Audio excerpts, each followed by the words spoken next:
Good evening, everybody, dear conference organizers, delegates, participants, and other academics. Greetings from Cameroon. I am Ngong Dzenchuo, an author, independent scholar, and former lecturer with the Regional Linguistics Center of Buëa. It is a great pleasure to contribute to this conference as a delegate of Cameroon. I have loved to be in Minsk for this event, but due to some unforeseen circumstances, I will not be there to participate in this conference in person. First of all, I want to thank the State Scientific Institute, Institute of Philosophy of National Academy of Sciences of Belarus, in bracket, Minsk, Republic of Belarus, organizers of the 8th International Scientific Conference, Intellectual Culture of Belarus from Enlightenment to Modernity, November 21st to 22nd, 2024. The title of my paper is Immanuel Kant's Political Philosophy and the 20th to 21st Century African Politics, under the sub-theme Philosophy of Politics, from the concept of eternal peace to the contemporary philosophical problems of international security. To begin with, philosophy being the quest for knowledge to understand fundamental truth about man and his environment in relation to the world and the fellow man is also the quest for man's divinity in relations to the cosmos. Here, the ancient Egyptians, masters of the cosmos, taught the Greeks in all the arts and sciences, including philosophy. The Greeks in turn taught the Romans and so on. So it could not inaccurately be said that Africa is not only the cradle of humanity, but also the cradle of knowledge and thus philosophy, since it must have begun when divinity in man rioted into genius through critical thinking. It must have begun when humanity's first steps hugged the earth, when man started walking the earth and tried to know the fundamental truths of life. Many schools of thought clash as to the origin of philosophy, but in the past few centuries, when Western schools of thought have secreted many great thinkers, in the 17th century, Immanuel Kant emerged as one of the great thinkers whose critical philosophy not only showed the era when Europe was ruled by empires, but his contribution to philosophy greatly swayed and influenced the rights of man right into the 20th century and perhaps beyond. Now, what is Kant's political philosophy in respect of eternal peace to the contemporary philosophical problems of international security? Now we live in an era when even the United Nations, a body tasked with maintaining world peace and conflict resolutions in crisis-hit areas around the globe, is now a tool in the hands of more powerful nations to impose their will, their hegemony on smaller nations and former colonies to serve their resources.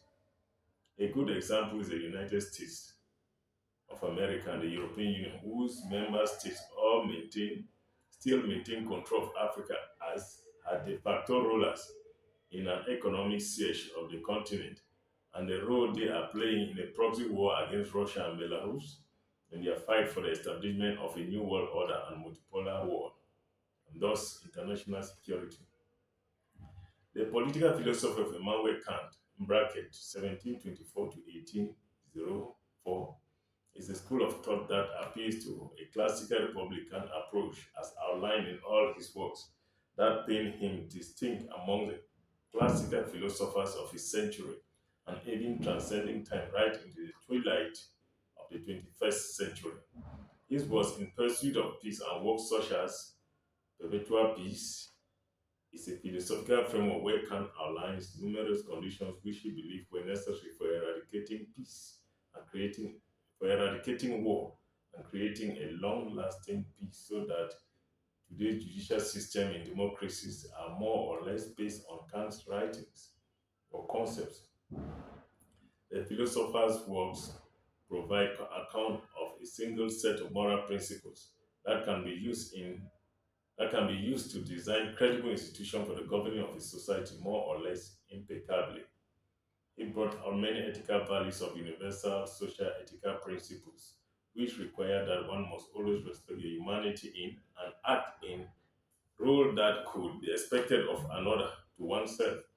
More or less, Immanuel Kant brought a rehash of the Golden Rule, One of his greatest contributions to philosophy is his moral theory, the ontology. Kant's critical epistemology verges on subpersonal cognitive functions that function with cognitive science. Therefore, his critical philosophy could be categorized into sub-things. Here are some few. One, the place of political philosophy with Emmanuel with Kant's philosophical system. Two, freedom as a basis of the state. Three, social contrast. Four, social contract. Four, republics, enlightenment and democracy.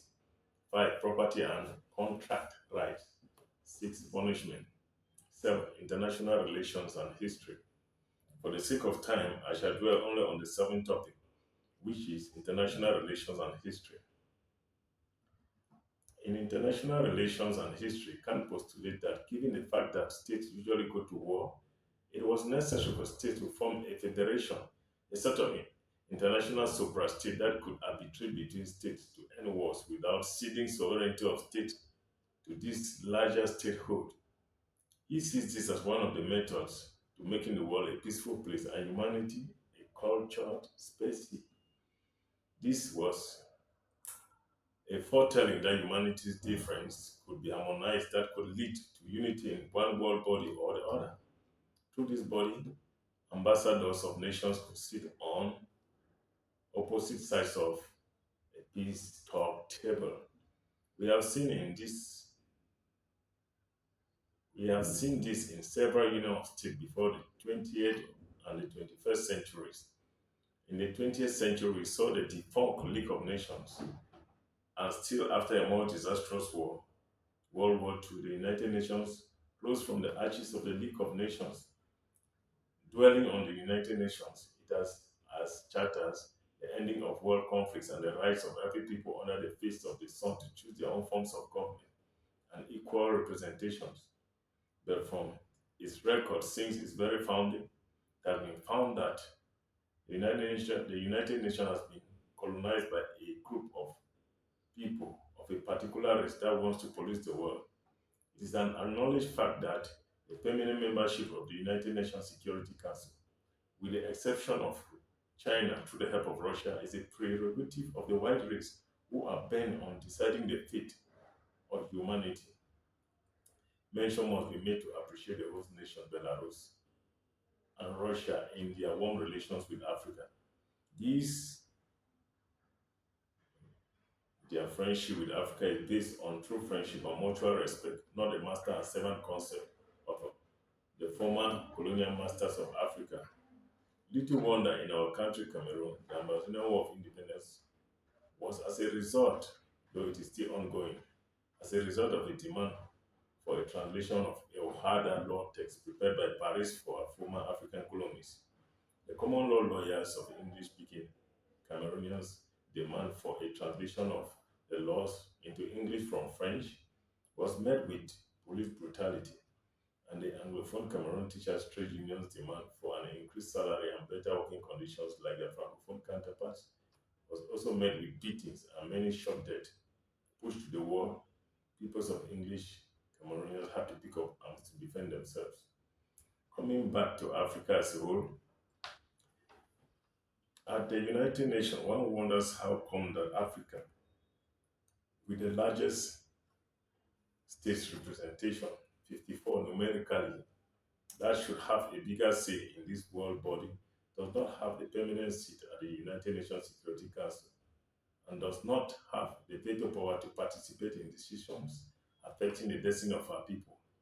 This account This accounts for the fact that the de facto rulers of the continent of Africa are her former colonial masters in Europe, in what Ghanaian former President Kwame Nkrumah, whom I call champion for African independence, coins as neo-colonialism, or better put, new form of colonialism. Africa has remained an appendage of humanity, not only by exploitation but through disinformation. The neo-colonialists have uneducated the treasured teaching of our ancestors and miseducated us into dependent nations. It is inconceivable that all the gold reserves of almost all the African countries are stashed away in gold vaults of treasuries in Europe. Even today, most African countries, notably French-speaking ones, still pay colonial taxes, debt to France under clauses of the independent agreements before African states gained their bogus independence. These agreements stipulate the conditions, thus galvanizing the energies that laid down the foundations for Africa's underdevelopment. This is a great pity, owing to the fact that this sun-kissed island, Africa, remains the richest continent not only in her mineral and natural resources endowments, but being the cradle of humanity, Africa actually